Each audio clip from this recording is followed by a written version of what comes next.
जब भी Jeffrey Epstein का जिक्र होता है ना, तो कई बड़े बड़े नाम सामने आते हैं। लेकिन एक नाम है जो सबसे ज्यादा सुर्खियों में रहता है, बिल क्लिंटन का। तो आज हम क्या करने वाले हैं? हम सारी अफवाहों को, सारी अटकलों को एक तरफ रखेंगे और सिर्फ उन बातों पर गौर करेंगे जो दस्तावेजों में, फैक्ट्स में दर्ज हैं। सोचिए, ये सिर्फ एक लाइन नहीं है, ये वो घमंड है, वो बेखौफ रवैया है जो दिखाता है कि कैसे इतनी ताकत के दम पर ये सब कुछ इतने सालों तक बिना किसी डर के चलता रहा। तो हमारा मकसद यहां बिल्कुल साफ है। अफवाहें क्या हैं और सच क्या है, इसको अलग अलग करके देखना और ये समझना कि ये कहानी सिर्फ दो लोगों की नहीं है, बल्कि एक ऐसे सिस्टम की है जो पूरी तरह फेल हो गया।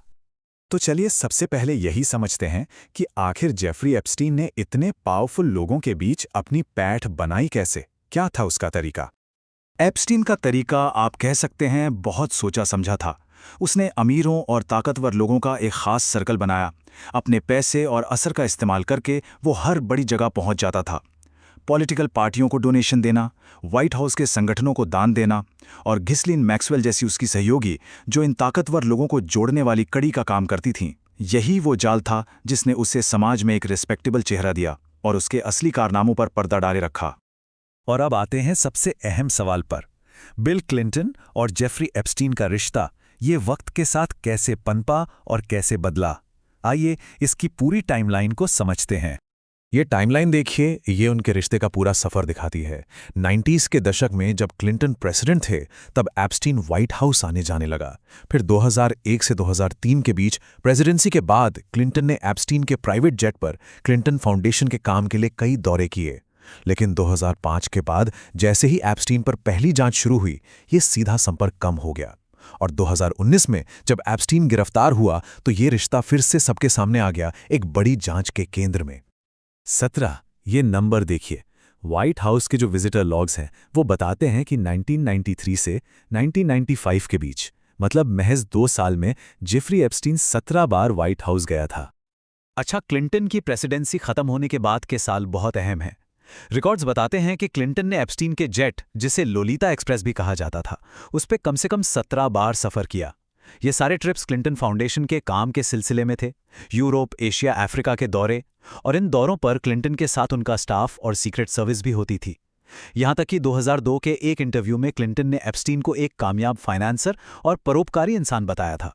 एप्स्टीन के वकील ने तो यह भी दावा किया कि क्लिंटन ग्लोबल इनिशिएटिव का आइडिया सोचने वालों में वो भी शामिल था। तो मतलब दुनिया के सामने ये एक प्रोफेशनल रिश्ता था जो समाज सेवा पर टिका था। लेकिन फिर सालों बाद यही रिश्ता एक बार फिर से जांच के दायरे में आ गया, और इस बार सवाल बहुत संगीन थे। तो इतनी सारी बातें हो रही थीं, इतनी जांच चल रही थी, लेकिन सबसे बड़ा और ज़रूरी सवाल तो ये है कि जिन विक्टिम्स के साथ ये सब हुआ, उन्होंने बिल क्लिंटन के बारे में क्या कहा? क्या उन पर कोई सीधा आरोप लगाया गया? और ये जानना बहुत बहुत ज़रूरी है।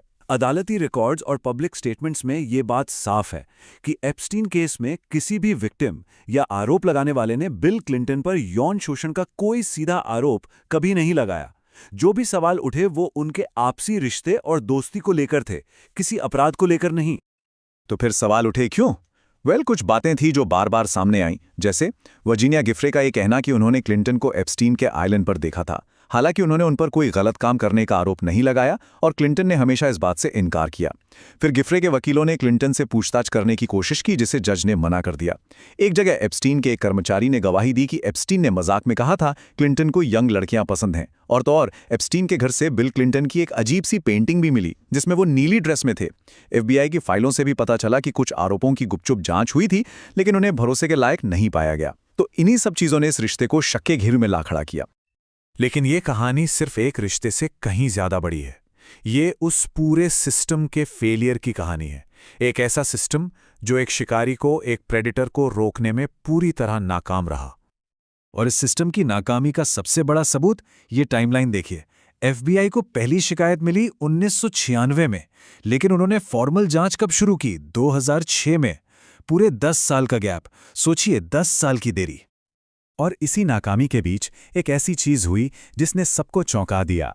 एक नॉन प्रोसिक्यूशन एग्रीमेंट, यानी NPA।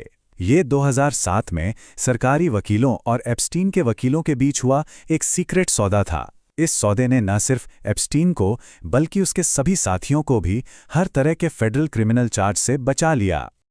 इसे deal of a life time कहा गया। और क्यों, ये समझिए। सबसे पहले फेडरल जांच पूरी होने से पहले ही रोक दी गई। फिर विक्टिम्स को बताए बिना उनसे छिपाकर एक सीक्रेट डील की गई। विक्टिम्स को महीनों तक ये कहकर गुमराह किया गया कि केस की जांच चल रही है, जबकि डील साइन हो चुकी थी। और आखिर में एप्स्टीन को क्या मिला? मामूली से राज्य के आरोपों में उसने सिर्फ 13 महीने जेल में काटे, वो भी वर्क रिलीज की सुविधा के साथ। ये सब देखकर एक ही बात साफ होती है, मकसद इंसाफ दिलाना नहीं बल्कि मामले को शांत करना था। बाद में एक फेडरल अपील्स कोर्ट ने भी सरकार के इस रवैये की कड़ी निंदा की। उन्होंने कहा, यह एक अजीबोगरीब इंतजाम था और ऐसा लगता है कि इसे इसलिए बनाया गया था ताकि विक्टिम्स के मुकदमों को जल्द से जल्द और चुपचाप खत्म किया जा सके। इस डील से कितना बड़ा फर्क पड़ा वो आप यहां देख सकते हैं। एप्स्टीन पर सेक्स ट्रैफिकिंग के 60 फेडरल चार्जेस लग सकते थे, उसे उम्र कैद हो सकती थी, लेकिन उसे मिला क्या? सिर्फ 2 छोटे-मोटे राज्य के आरोपों पर एक डील। और नतीजा, काउंटी जेल में बस 13 महीने। यह सिर्फ एक नाकामी नहीं थी, यह न्याय का मजाक था। तो इन सारे दस्तावेजों, टाइमलाइंस और सिस्टम की इन नाकामियों को देखने के बाद हमारे सामने क्या तस्वीर उभरती है? असल में यहां 2 कहानियां एक साथ चल रही हैं।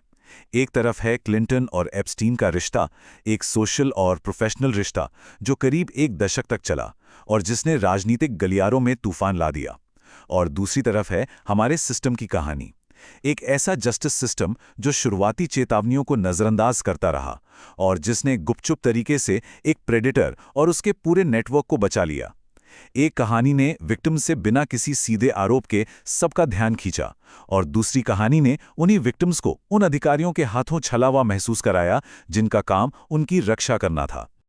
तो आखिर में क्लिंटन एप्स्टीन कनेक्शन सिर्फ एक कहानी से बढ़कर एक केस स्टडी बन जाती है और ये अपने पीछे एक बहुत बड़ा और शायद सबसे जरूरी सवाल छोड़ जाती है कि जब सत्ता और न्याय का टकराव होता है तो आखिर में जवाबदेह कौन होता है।